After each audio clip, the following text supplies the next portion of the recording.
Alright, so that's my MOT done this year. I took it to Cox Motorcycle in Ipswich. Fantastic little place.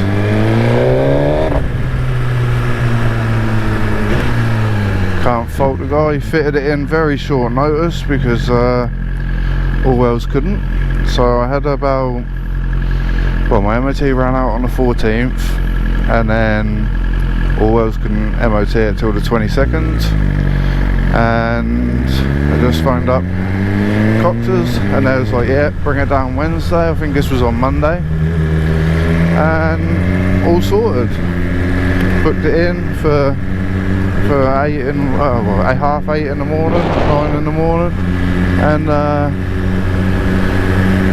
just straight in, past 2 advisories. I've tightened my chain a little bit too much, so I need to back that off before I go out on a ride on Sunday.